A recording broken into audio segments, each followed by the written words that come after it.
I was leaning against the floor-to-ceiling window of my downtown apartment, the morning sun glinting off the glass like it had secrets it refused to share. My phone buzzed insistently on the marble countertop, and I knew before I even glanced that it wasn't just another work email. My brother's name flashed on the screen, followed by a string of messages from my friends, all with the same shocked emoji. I clicked, heart sinking, and there it was, a forwarded screenshot of our family group chat. My parents, the people who were supposed to protect me, had labeled me, the family ATM. The words stared back at me in black and white, cruelly matter-of-fact. I had always known my family leaned on me financially, but seeing it typed so casually, as if it were some inside joke, made something twist painfully inside my chest. A soft laugh escaped me, bitter and incredulous. Here I was 30, running my own boutique consulting firm, juggling clients who actually respected me, and yet my own family still reduced me to a bank account. I smoothed the silk of my blouse, a small comfort, and stared out at the city that had no idea I'd carried their judgment like a second skin for years. I could feel the irony like a pulse in my veins. The very family that mocked me as the ATM had no clue the kind of life I had built for myself. Quiet, independent, thriving. And now it was time to decide what I would do about it. I remember sitting on the edge of my childhood bed, my hands trembling as I tried to count the money my parents expected me to send that month. I was 18, fresh out of college, full of dreams. I barely understood myself. My father leaned against the doorway, arms crossed, his face lined with frustration. "Olivia, can you cover your brother's textbooks this semester?" he asked, voice casual, as if it were nothing more than asking for a cup of sugar. I swallowed the lump in my throat and nodded, but it wasn't enough. My mother's voice joined in from the kitchen, sharp and disapproving. "And don't forget your aunt's medical bills. We're counting on you." Counting on me. I felt a heat rise in my chest, a mix of anger, hurt, and disbelief. I had just graduated, barely managing my own rent and bills, and yet their expectations felt endless. My younger brother lounged on the floor, scrolling on his phone, blissfully unaware of the storm inside me. In that moment, I remembered the small silver locket my grandmother had given me the summer before she passed. "Keep it close, Liv," she had whispered, holding my hands tightly. "It's not just jewelry. It's a reminder that your value isn't measured by what you give away. Don't let anyone define you as a wallet." Her words echoed in my mind as I made a decision that night. I would leave, quietly, and carve a life where my worth wasn't dictated by someone else's need. I packed a single suitcase, leaving behind the familiar walls that had witnessed my tears and frustrations. The locket rested against my heart, a small, cold weight of reassurance. Walking out the front door, I felt the sting of being dismissed, but also a spark of something I hadn't felt before: autonomy. The world outside was unknown, intimidating, and wide open. But for the first time, I knew that whatever I built, whatever life I created, would be mine entirely. No more labels. No more silent expectations. The first few months after leaving home were a blur of exhaustion and small victories.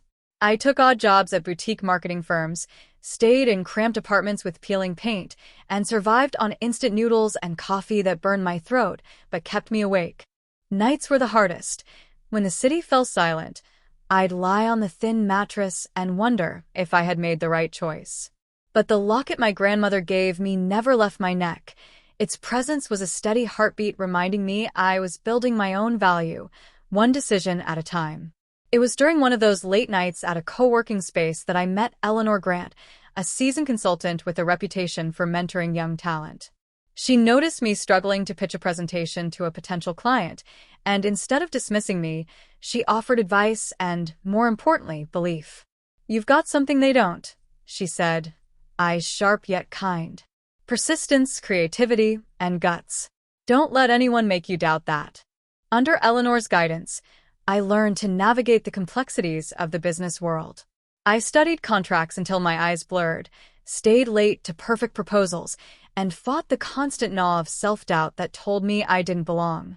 Each small success, landing my first paying client, Seeing the numbers finally turn in my favor, being acknowledged by a boardroom full of skeptical executives, was a quiet rebellion against the version of me my family had always assumed I was. I kept it hidden. My family, blissfully unaware, continued labeling me as their financial savior. Social media updates were modest. A photo of a latte, a sunset, or a neatly organized desk. No hints of contracts signed, no glimpses of the loft office I finally secured after a year, no mention of the small but growing consultancy that was now entirely my own. Still, the world outside recognized me. I started attracting bigger clients, people who respected the value I brought, who never assumed I existed only to cover bills or hand out money. The thrill of independence was intoxicating, but it was also exhausting, balancing secrecy, self-doubt, and relentless ambition. I remember the first time I looked around my new office, glass walls glinting in the sunlight, abstract art I had chosen myself hanging behind me, and a clean desk where every file represented months of effort. I touched the locket beneath my blouse, feeling the cool metal against my skin.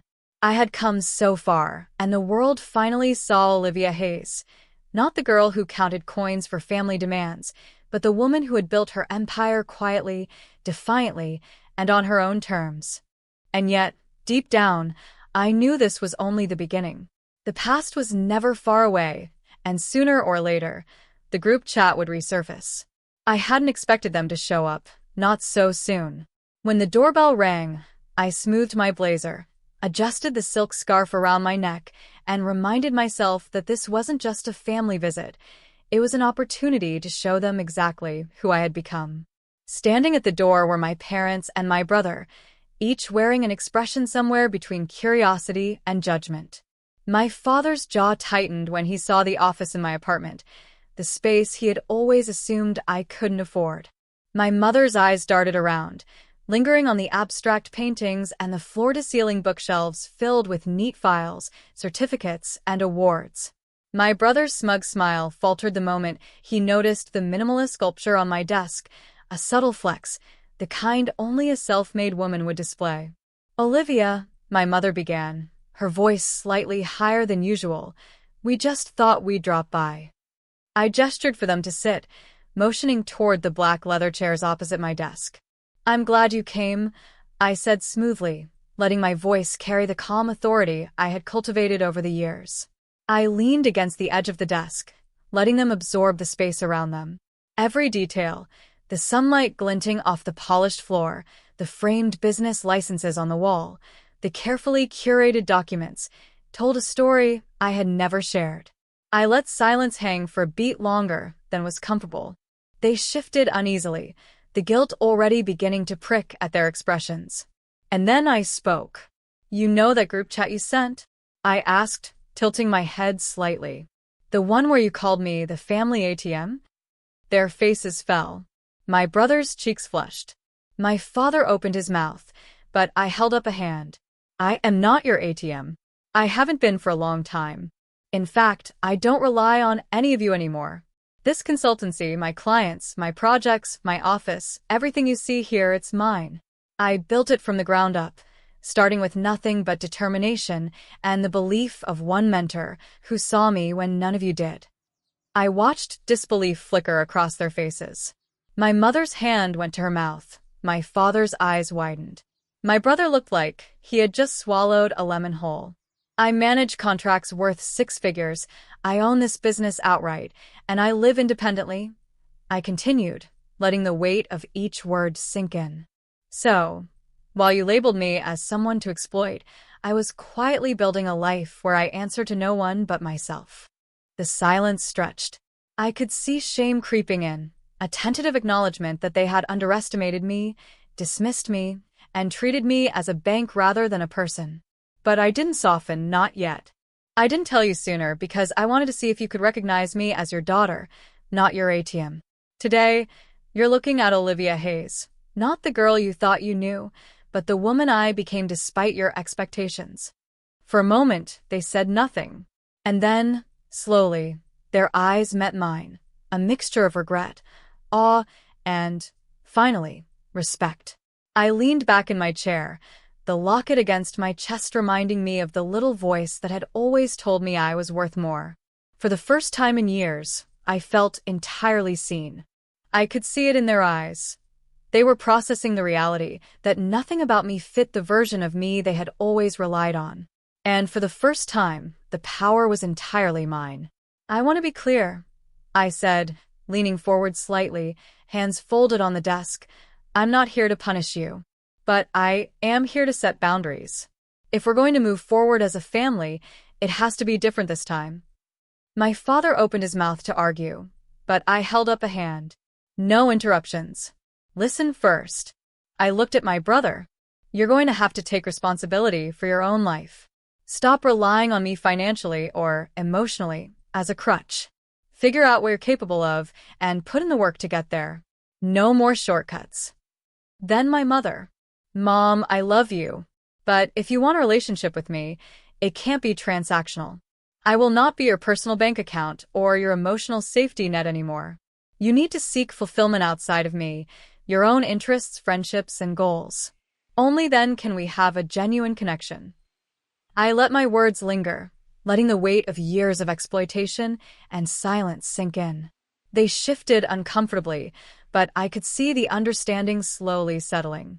"I'm willing to help," I continued, softer now but still firm, "but it's on my terms.